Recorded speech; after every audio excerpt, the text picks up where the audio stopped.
Let us now have Danza Tonantzin bless our event.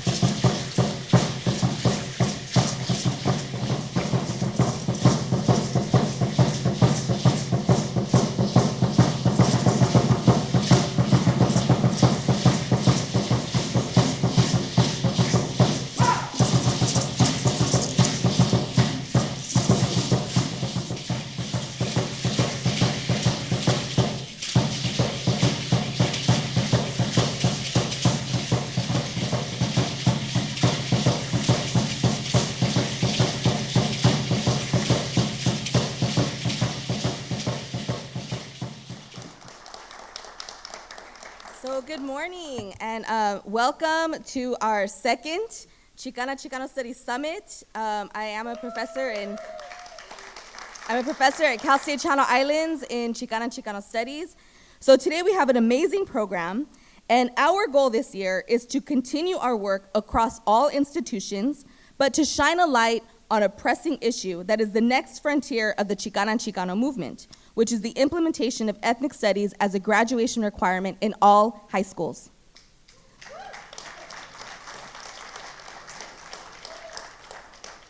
Whereas Arizona's battle to reverse the banning of Mexican American studies is still ongoing, California is moving in the opposite direction.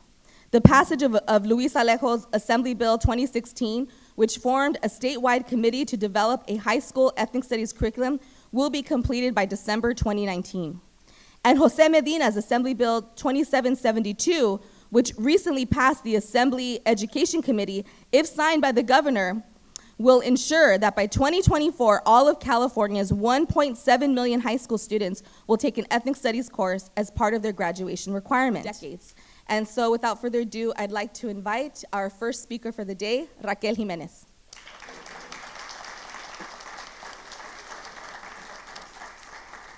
Buenos días. I am so excited. I can't stand still within my body right now. I just feel blessed to be continuing to do this work since actually I was a high school student at Fremont. That was my first organizing experience in trying to get advanced placement classes at my school, Fremont High, and then coming into Berkeley and developing as a mechista. I'm very proud to have lived a part of the legacy of Mecha, the UC Berkeley, and all the work that Jenny's talking about, and all of the colegas, that I have because of that movement. So I wanted to share a little bit about the impetus for the creation of Latino achievement, right? And so you might wonder, well, why did it take 25 years for OUSD to create Latino achievement if you actually started with Latino history and culture in 1994, right? It's a struggle, okay? It's a struggle to get Raza to be visible to the institution. And so that's been my fight, right? And again, because of demand from community, and that inside-outside relationship building with organizers, right? And the elders and founders in Oakland of bilingual ed, the veteranos from the Chicano movement in Oakland, veteranos from Spanish-speaking Citizens Foundation, the Unity Council, the foundational Chicano institutions in the community, they actually formed the Latino Education Network recently, about 4 years ago, and through that organizing, they pressured the superintendent, right? Leveraging African-American male achievement. Look, you have a focus on Black students, it's time you have a focus on Latino students. Latino students are the largest ethnic group in OUSD. 83% of our kids qualify for free and reduced price meals. About 60% of our students are English learners. About 14% are students with special needs. And 80% of our students are born in the United States. I didn't want to because I wanted to be with my friends and do what they were doing and do all that. But then I was fortunate enough I was blessed with having those teachers in junior high. And then high school, I got through it, but I didn't graduate A through G. And I needed to do something. My parents said, you're going to Ventura College. And they instilled that. And then I took one class with Maya de la Rocha, who inspired me again, who turned the light on. And I'm like, why wasn't that light on in high school? Why didn't that light turn on in high school? Why did it wait till college? I took it. So I had that. And I became the social science department chair in Oxnard. And I became it last year. And one of the first things I did, I told my administrators, I want this class back in. And they said, sure, yeah, we'll do it. Let's get it in. They were very supportive. But then there was this other class that they wanted somebody else to teach called Get Focused, Stay Focused. So my Chicano Studies class became that class with another teacher. They got rid of mine because it needed to be something else that the district was doing. They needed that class.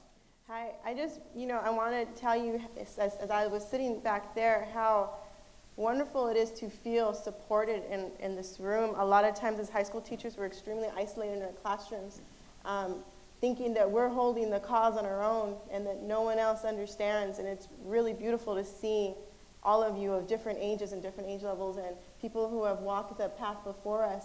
It gives us hope that we can do it and we can change OUHSD. And I just want to thank you and tribute to all of you guys. Thank you so much for being here. Going into Chicano Lit and teaching Chicano Lit, what I see in our students is that they really need that pride in who they are. They need us adults to instill that, and they need a school that shows it cares about who they are.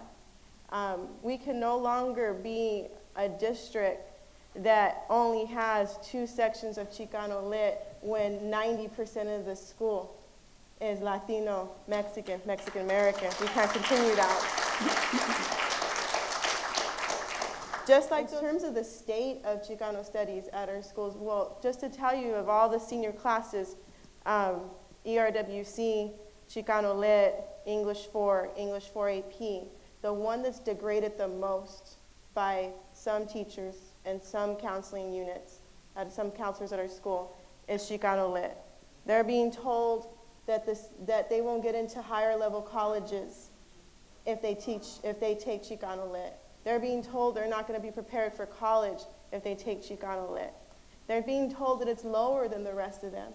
And being that I'm the department chair, that freaks me out.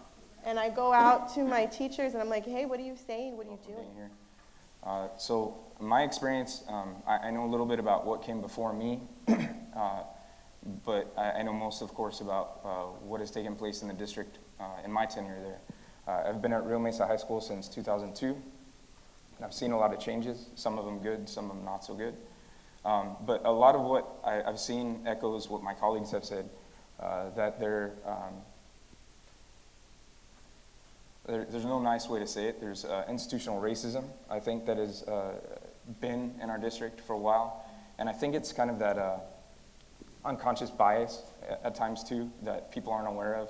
It isn't, this planned kind of menacing, twisting of the mustache. Let's see how we can screw over the Chicano kids, It isn't that. But I think there's things that have been embedded in our society historically for a very long time, as we're all aware of. And those things manifest themselves in education. I think at some point there are probably people who are consciously doing these things, but there's a lot of it that is unconscious as well. And there's a couple things that stood out to me, and I don't want to go over my time. I tend to do that, so I apologize. But the absence of these things, we have Chicano Lit, and we have pretty consistently in our course offerings for as long as I've been there. But when you have teachers who are either on their way out, and so that's given to them because, it's an easy course to teach, and they're giving crossword puzzles or word searches that have absolutely nothing to do with Chicano studies. And these are people who I love and respect, but in the classroom, not doing what needs to be done to service our students, to serve our students. What damage does that have long term?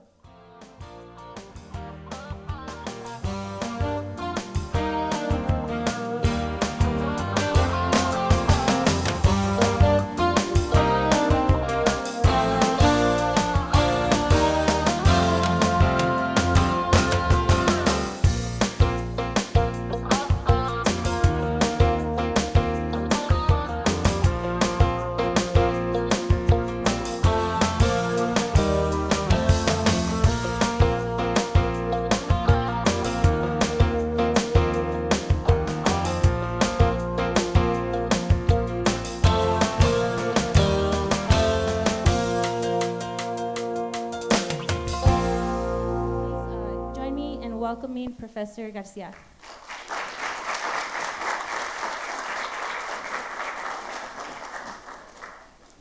Thank you, Rubicela, for that introduction. I want to start by saying buenas tardes. ¿Cómo están? All right, you can all be arrested for speaking Spanish now. Thank you all for coming today and sharing this space. And I'm very excited about this dialogue because I've lived in Oxnard and attended schools here since age 2. So I'm a product of this community.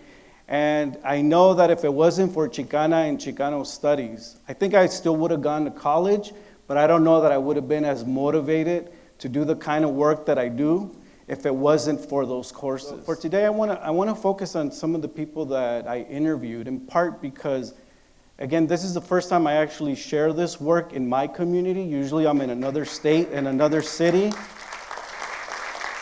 Thank you. Talking about Oxnard, and I hope that I'm contributing, putting Oxnard on the map in a different way other than like boxing. That scholars come out of our community as well, in spite of the barriers. Within the book, I identify what I call the white architects of Mexican American education. That's borrowing from William Watkins' work, who has a book called The White Architects of African American Education. And I saw, some parallels there to what Watkins was doing in his study to Oxnard, except in Watkins' study, these were very affluent, wealthy, white men for the most part. But in Oxnard, what I define as the white architects of Mexican American education were not necessarily wealthy, but there were certain power brokers in the city. There were civic leaders. But they were also school principals. They were teachers.